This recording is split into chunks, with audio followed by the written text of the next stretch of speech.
Parks, City Manager Shelley Dickstein, and Assistant Chief for the Fire Department, Jeff Likens. So we have some updates to give you today.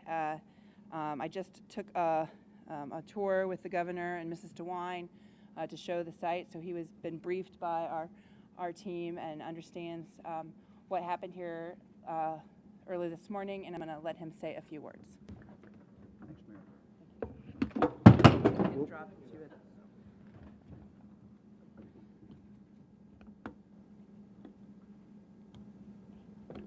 It's kind of hard. Or here, maybe. Yeah, that works. Well, thank you, Mayor, very much. Good afternoon, everyone. My wife, Fran, and I want to express to the victims' families, the Dayton community, our great sympathy.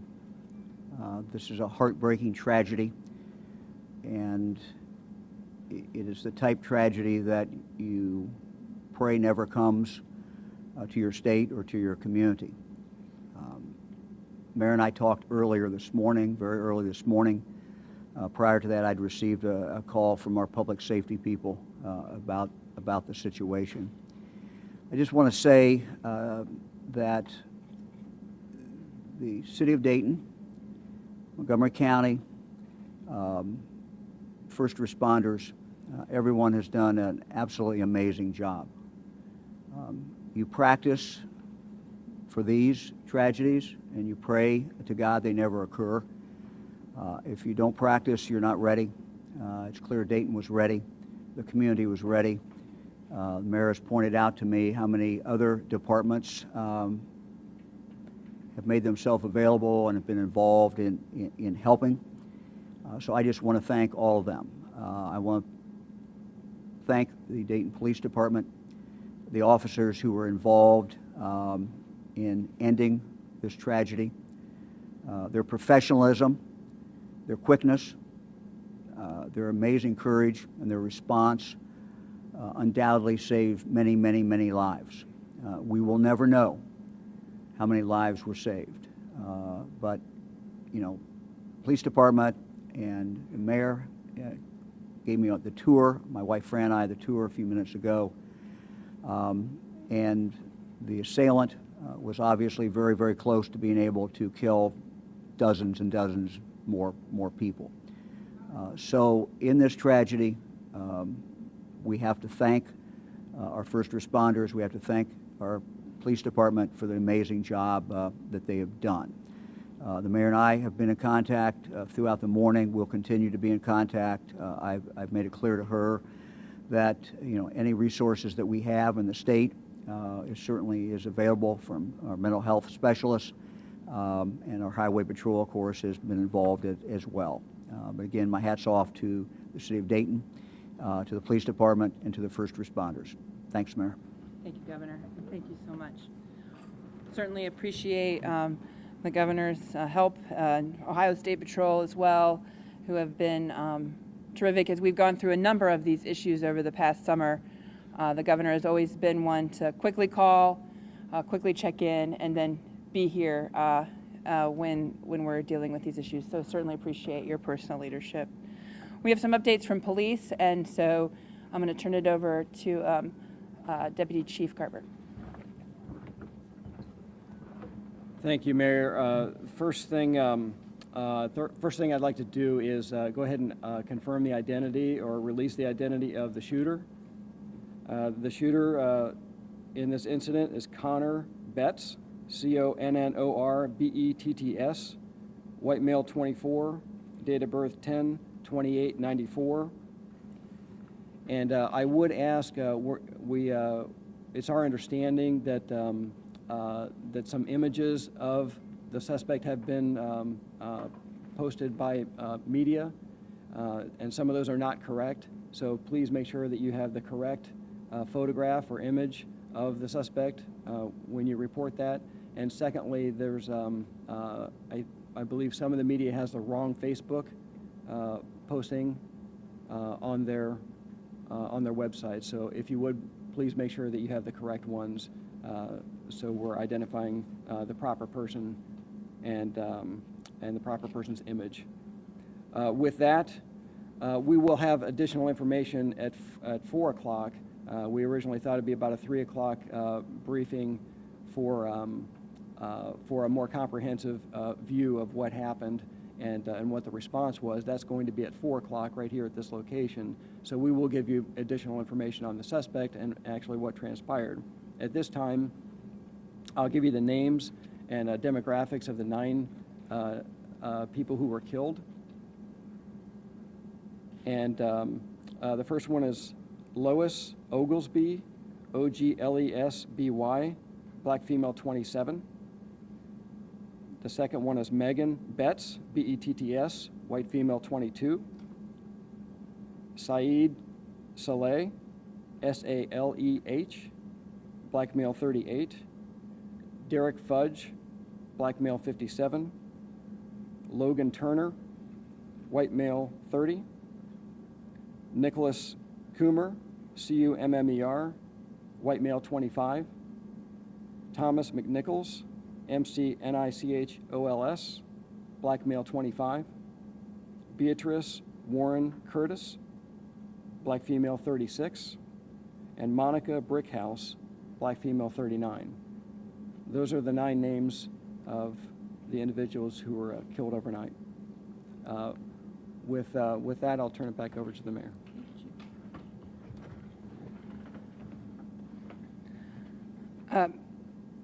So tonight I want to also announce we will have a vigil at 8 p.m. We've talked with the leaders of the Oregon Business District Association. It will be on the streets of Fish Street in the Oregon District at 8 p.m. this evening. Also, the blood center is closed today. We've been informed they have adequate supply today, but we want to remind people that if they want to take action, it would be good to donate blood tomorrow. And we have a special effort that we're putting together, and I want to thank the Dayton Foundation and have Mike Parks come forward to explain what we're trying to do for victims' families. Thanks, Mayor.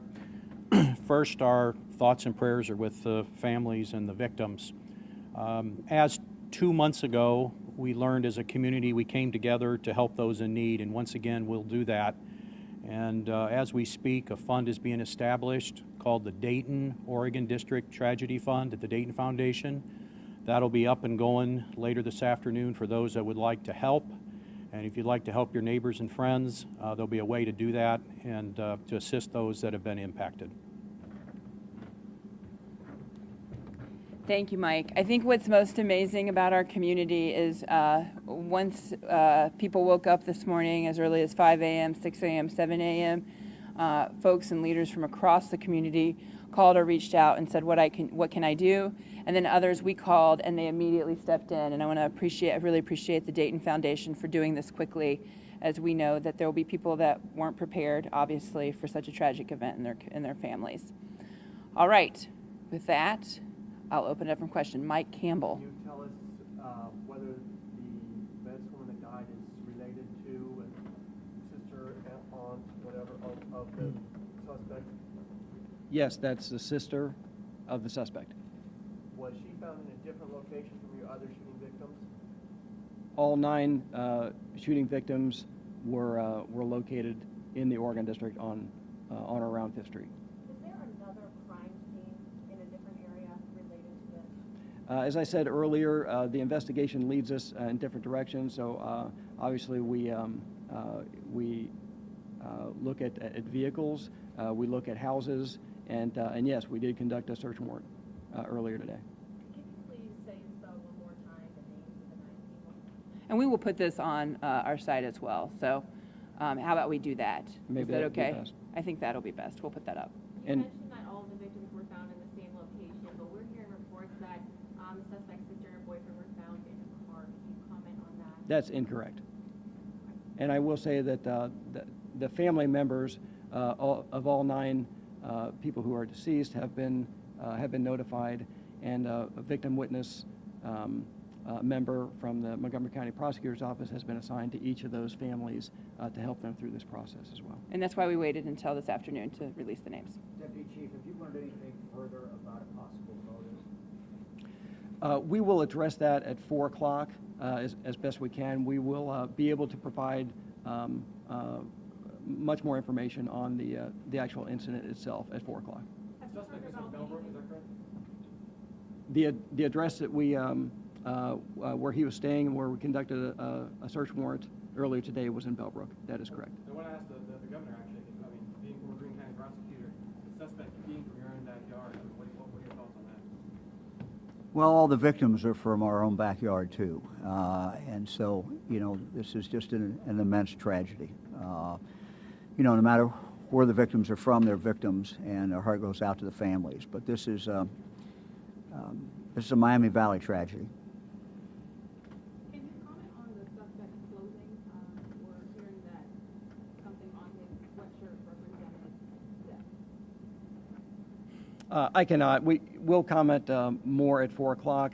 I don't know if we'll get into that great a detail, but we will provide as comprehensive of an overview of what occurred at 4 o'clock. Was the shooting in the parking lot behind Ned Pepper's and hole in the wall, or on the street? The shooting took place on and around the street and sidewalk of East Fifth Street. So he moved during the shooting? We're telling you that the shooting took place on East Fifth Street and on the sidewalks of East Fifth Street. Okay, not the parking lot. Not the parking lot, correct. You said that it was the shooter's sister, the alleged shooter's sister, but what about a boyfriend? Have you confirmed that the shooter's sister and her boyfriend? We can give a little bit more information at 4 o'clock on that. I'm sorry, I can't hear you.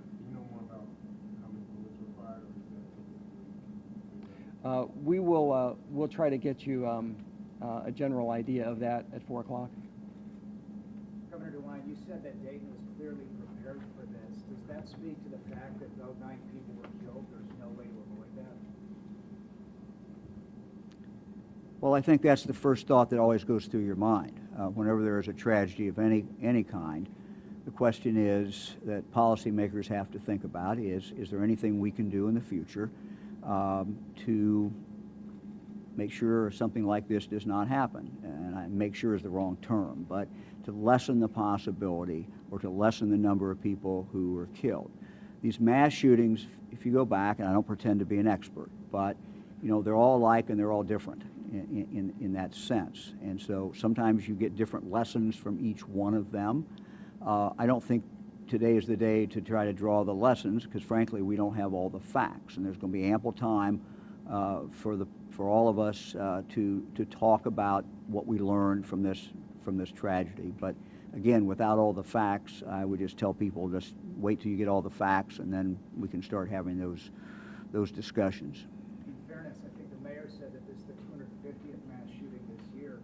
It's the 216th day of the year. That's more than one a day right now at this pace. At what point has enough time expired before you can act before the next one? Well, you've asked, well, in all due respect, you've asked several questions at the same time. Let me just say that there will be ample time for us to discuss the lessons learned from what happened today.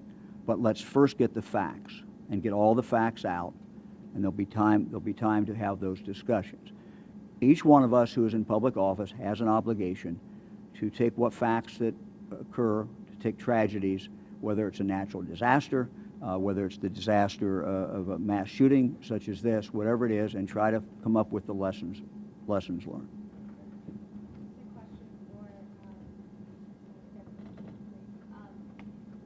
wondering if any of the victims in the police were targeted specifically, and the sister or her boyfriend, specifically sought them out in any way, or any of the other cases? We will we'll address that best we can at 4 o'clock. I will say this, due to the very short timeline of violence, it's hard to imagine that there was much discrimination in the shooting. It happened in a very short period of time. Will that be something that you'll continue to investigate in hate crimes? Absolutely. You know, we're always looking at what could have motivated such a horrific action as this. And like I said this morning, we're interviewing dozens of people and going through a lot of different, electronic evidence, other evidence, to try to determine that. We don't have that answer yet. This is the first day. This is this is going to be a lengthy investigation. So we'll do our best to get the information to you, but speculating at this point would be premature. The shooter's family cooperative at this time? I won't address that. We said earlier that it was a .223 caliber AK, like long rifle, and he had extra magazines as well as he was wearing body armor. Do you have extra guns or just that one gun? We can get you more specifics at 4 o'clock. Yeah, 4 o'clock. I bet we'll see you all at 4 o'clock. I want to recognize some people that are here. The coroner's office has been in great partnership. Obviously, the coroner has been in autopsy all day, so Eric Blaine is here. State Representative Phil Plummer is here. I see State Auditor David Yost is here. And my dear friend, and I don't think I'd get through anything without the Mayor of Kettering, Don Patterson. Okay, we'll see you in a few hours. Oh, we'll see you at 3 o'clock. We're going to have a press conference at 3 and a press conference at 4, because I know how much you guys love press conferences. Thank you.